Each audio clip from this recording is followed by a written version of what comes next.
इस संदर्भ में आप क्या कहेंगे? देश के अंदर बहुत बड़ा बदलाव आ रहा है। देश के अंदर 10 साल से जो नफरत की राजनीति की जा रही थी और धर्म के नाम पर लोगों को जिस तरह खाने में बांटा जा रहा था और माइनॉरिटी में खास तौर पर जो है कुछ माइनॉरिटी को मखसूस तौर पर टारगेट किया जा रहा था, आज आवाम ने ये साबित कर दिया है कि कोई नेता कितना ही बड़ा क्यों ना हो, लेकिन आवाम जिसके हाथ में वोट देने की ताकत है वो मुल्क का रुख बदल सकती है। आज जिस वक्त मुल्क में ये आवाज़ लग रही थी कि अब की बार 400 पर, अगर सही मानों में मौसम साथ देता, गर्मी का मौसम नहीं होता और लोगों में जो है पार्लियामेंट को लेकर के वोट देने के लिए उतनी ज़्यादा उत्साहत नहीं होती,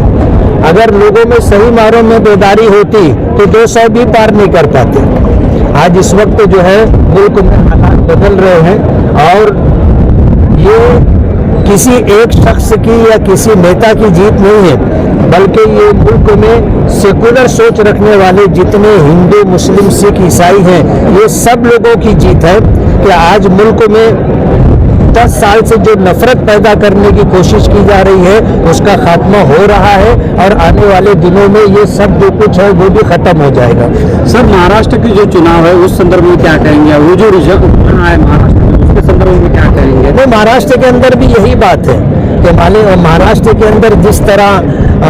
नफरत करने वाले लोगों ने तोड़ने की सियासत की थी कि एनसीपी को बांटा था, शिवसेना को तोड़ा था, लेकिन उसके बाद भी महाराष्ट्र के लोगों ने ये साबित कर दिया कि ये सोच गलत है और ये जो कुछ सियासत में किया जा रहा है कि रहती हुकूमत को जो है तोड़ा जाए, गिराया जाए और पार्टियों को तोड़ा जाए और उनको जो है बेवकत और बेकीमत किया जाए, महाराष्ट्र की आवाम ने ये साबित कर दिया है कि बंडखोरी करने वालों को ये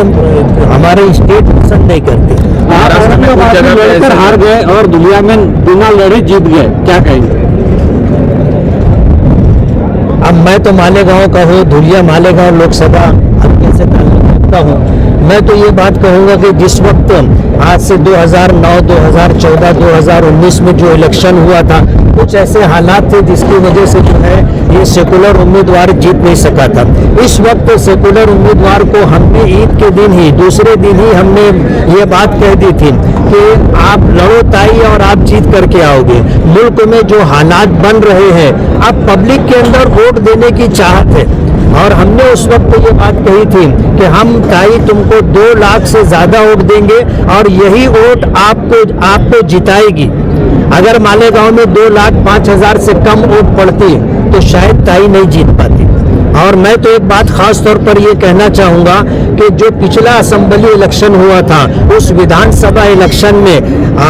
कांग्रेस के उम्मीदवार शेख आसिफ जब हारे थे, उन्होंने बोगस वोट के नाम पर, मैयत के नाम पर 40-45 हज़ार वोट उन्होंने कटवा दी थी और अलल ऐलान उन्होंने कटवाया था,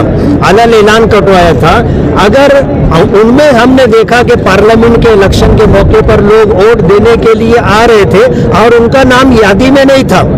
अगर वो उनकी वोटें कटी नहीं होती तो ये जीत का रेशो और बढ़ जाता, 25,000 30,000 वोट से हम जीतते इंशाल्लाह। बीजेपी जो है इस हार को स्वीकार करने के लिए तैयार नहीं, कई मतदार संघों में और रिकाउंटिंग की ये कर रही है, हार अपनी एक्सेप्ट नहीं कर रही है, तो ये क्या ये उनकी धांधली है या ऑफिसरों पे दबाव बनाने का कोई नहीं? क्या है, दबाव बनाने के लिए तो पूरे मुल्क में इस बात की कोशिश हो रही थी कि हमारे होम मिनिस्टर सब कलेक्टरों को फोन करके कह रहे थे और धमकियां दे रहे थे। ये बात तो पुरानी हो गई है और पूरे देश के अंदर इसकी बाज़ गश्त सुनाई दे रही है। आज इस वक्त हारने वाले की यही सूरत हाल होती है कि जब वो हारता है तो हार स्वीकार नहीं करता है, हार कबूल नहीं करता है। कहीं ना कहीं उनके मन में ये बात थी कि हम जीतेंगे, इसीलिए इलेक्शन लड़ रहे थे, लेकिन जाहिर बात है कि इलेक्शन होता है, जीत हार होती है और बहादुरी की बात यह है कि जीता तो जीता, हारने वाले को भी हार कबूल करना चाहिए और सामने वाले को मुबारकबाद देना चाहिए कि यार मुकाबला तो जबरदस्त था, हमें ये उम्मीद थी कि हम जीतेंगे, हम नहीं जीत सके, आप जीते। इसलिए जीत और हार का फैसला तो होता ही, ऐसा तो नहीं हो सकता कि मुकाबले में 10 लोग हो और 10 के 10 लोग जीत जाए, एक जीतेगा, 9 को हारना है तो 9 लोगों को हार कबूल करना चाहिए और यही सेकुलरिज्म है और यही पब्लिक की ताकत है जो लोगों को मान लेना चाहिए। अब आपको उम्मीद क्या है? अब तक के हमारा क्षेत्र था मालेगांव या ये लक्षित रहा है। अभी आपने जो चाहा वो उम्मीदवार चुन के आ गए, तो आप उनसे क्या उम्मीद रखते हैं?